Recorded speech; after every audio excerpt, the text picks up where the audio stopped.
வணக்கம் செல்லக்குட்டிங்களா, எல்லாரும் எப்படி இருக்கீங்க? நான் உங்கள் சாந்தி சரவணத்தை. இன்றைக்கி நாம் பட்டாம்பூச்சி தேவதை சிறாக்காதிலிருந்து கன்னிக்கோயில் ராஜா மாமா எழுதின வீடு திரும்பி ஆணையில் கதையை தான் நம்ம கேட்க போகிறோம். நவம்பர் மாதம்னாவே மழை தான். லேசாக ஆரம்பித்து ஒரு நாள் ரொம்ப ஜோராக மழை கொட்ட ஆரம்பிச்சிச்சா. ரோடு ஃபுல்லாக ஒரே மழை, வெள்ளம், தண்ணி எல்லாம் தேங்கி இருந்துச்சு. ஸ்கூல்லேருந்து சரவணன் மழையில் நனைஞ்சபடியே வீடு வந்து சேர்ந்தான். மழை பெய்யுது இல்லை, கொஞ்ச நேரம் நின்றுட்டு வரலாம்ல அப்படின்னு அம்மா திட்டியபடியே என்ன பண்ணுறாங்க, ஒரு துண்டு எடுத்து கொடுக்குறாங்க. அம்மா, மழையில் நனையிறதா எனக்கு ரொம்ப பிடிக்கும்ல அப்படின்னு சொல்லிட்டு உள்ளே போயிட்டு ட்ரெஸ் எல்லாம் மாற்றிக்கிட்டு புக்ஸ் எல்லாம் எடுத்து நல்லா அந்த ஃபேனில் ஆற வைக்கிறதுக்காக எடுத்து வச்சிட்ருக்கான். கீச் கீச் கீச் கீச் அப்படின்னு ஒரு சத்தம் கேட்குது.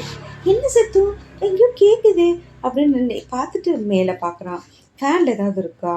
அங்கேயும் எந்த சத்தம் வரலையே. மறுபடியும் கீச் கீச் கீச் கீச் அப்படின்னு சத்தம் வருது. கட்டில், மெத்தை, மேசை எல்லா இடமே பார்க்குறான். எங்கேயுமே அவன் கண்ணுக்கு எதுவுமே தெரில. அம்மா அம்மா இங்கே வாங்களேன், இங்கே பாருங்க அப்படின்னு சத்தமாக கூப்பிட்றான். என்ன சரவணா, என்ன ஆச்சு அப்படின்னு கேட்டபடி அம்மா உள்ளே வந்தோடனே, அம்மா அம்மா ஏதோ சத்தம் கேட்குது, ஆனால் எங்கேன்னு தான் தெரியல அப்படின்னோடனே, சத்தம்மா என்ன சத்தம், எங்கே, ஒருவேளை அந்த ஏசிலேருந்து வருதா அப்படின்னு சொல்லி பேசி முடிக்கும் போதே கீச் கீச் கீச் கீச் அப்படின்னு சத்தம் கேட்குது. சரவணா, இது எலிக்குட்டி சத்தம், எங்கேயோ எலி குட்டி போட்டிருக்கு, நீ இப்போ அந்த டார்ச் லைட்டை எடுத்துகிட்டு வா, அந்த ஏசி பக்கத்தில் தான் ஏதோ சத்தம் அதிகமாக கேட்குது. டார்ச் எடுத்துகிட்டு வந்து சரவணா அப்படியே ஏசி பின்பக்கத்தில் அடித்து பார்த்தா, அம்மா இங்கே ஏதோ சின்னதாக ஒரு எலிக்குட்டி இருக்குமா, அது கண்ணு கூட திறக்கலம்மா. அம்மா வந்து அந்த முறத்தோடு எடுத்து வெளியே அப்படியே தள்ளி தள்ளி விட்டு அப்படியே வெளியே வருது. சரவணா, இது எலிக்குட்டி இல்லைடா, அணில் குட்டி. அணில் குட்டியா, அது எப்படிம்மா இங்கே வந்துச்சு அப்படின்னு ஜன்னல் பக்கமாக பார்க்குறான் சரவணன். அம்மா இங்கே பாரும்மா, இந்த மரம் மழையில் சாஞ்சிட்ருக்குமா, நம்ம வீட்டு ஜன்னலில் அது வீழ்ந்துருக்குல்ல, அங்கேருந்து தாம்மா இது வந்திருக்கு. அடட, இந்த மரத்தில் தாயல் குடும்பத்தோடு இருந்திருக்கும், மரம் சாஞ்சதுனால இது இங்கே உள்ளே வந்துட்டுருக்கு. சரி, நீ போயிட்டு இதுக்காக ஒரு வீடு செய்ய, நம்ம அதை போய் பத்திரமா வைக்கலாம். வெளியே விட்டுடலான்னு நினைக்கிறீங்களாம்மா? வெளியெல்லாம் விட வேணாம், இது ரொம்ப குட்டி இல்லையா, நம்மளே வீடு கட்டுறதுக்கு ஏற்பாடு பண்ணு, ஒரு எல்லாம் அரேஞ்ச் பண்ண அப்படின்னோடனே ஒரு அட்டை பாக்ஸ் எடுத்துகிட்டு வந்து அதில் அந்த அணியில் பத்திரமா வைக்கிறான்.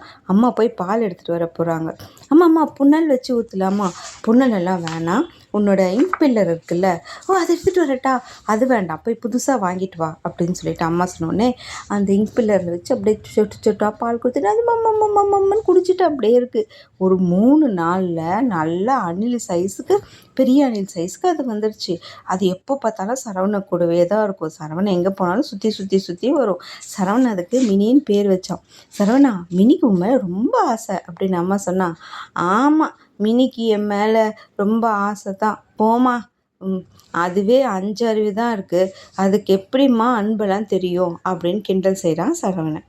ஆமாம், நான் உன் மேலே அன்பாக இருக்கிறதே நீ ஏற்றுக்க மாட்டே அப்படின்னு அம்மா கிண்டல் பண்ணாங்க. ஆனாலும் சரவணனுக்கு அணில்னால் ரொம்ப பிடிக்கும்.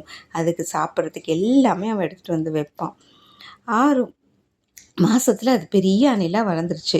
ஒரு நாள் குளிச்சுட்டு ரூம்குள்ளே வந்தவன் அவனோட அணில் வந்து அவனோட ட்ரெஸ் மேலே இருந்ததை அவன் கவனிக்காமல் ஜன்னல் கிட்ட போய் அந்த ஷட்டை உதறினான். அணில் போய் அப்படியே அந்த மினி துவீர்னு ஜன்னல் வெளியே போயிடுச்சு. அப்போ வந்த குப்பை வெண்டி அணிலை சேர்த்து தூக்கி போட்டுன்னு போயிடுச்சு. சரவணனுக்கு ரொம்ப வருத்தமாயிடுச்சு. அதை மறக்கவே முடியல அவன். அம்மா சொன்னாங்க, நீ கவலைப்படாத, அது எங்கேயாவது பத்திரமா இருக்கும் அப்படின்னு சொல்கிறாங்க. அப்படியே நாட்கள் எல்லாம் போச்சு. 1 வாரம் ஆச்சு. அப்போனும் அவனால் மறக்கவே முடியல. சரவணா, நீ தெரிஞ்சு செய்யலைல்ல, அதையே நினச்சி ஏன் வருத்தப்படுறேன்னு அம்மா ஆறுதல் சொன்னாங்க. 1 மாதம் ஆச்சு. ஒரு ஞாயிற்றுக்கிழமை ஒரு நாள் அம்மாவும் சரவணனும் சதுரங்க விளையாட்டுட்டு இருந்தாங்க. கீச் கீச் கீச் கீச்சுன்னு சத்தம் கேட்டுச்சு. அம்மா, நம்ம மினியோட சத்தம் இப்போ எனக்கு கேட்டுச்சு, உனக்கு கேட்டுச்சா அப்படின்னு சரவணன் கேட்டோன்னே, சரவணா, மினியோட ஞாபகமாகவே இருக்கிறதால உனக்கு கேட்டதாக தோணும் அப்படின்னு அம்மா சொல்கிறாங்க. திருப்பி கீச் கீச் கீச் கீச் அப்படின்னு சத்தம் கேட்டுச்சு. 2 பேரும் ஒரே நேரத்தில் கேட்கவே 2 பேருமே ஜன்னலை பார்த்தா அங்கே மினி அதனோட ஃபேமிலியோடு வந்திருக்கு, கூட ஒரு அணிலையும் கூட்டிகிட்டு வந்திருக்கு.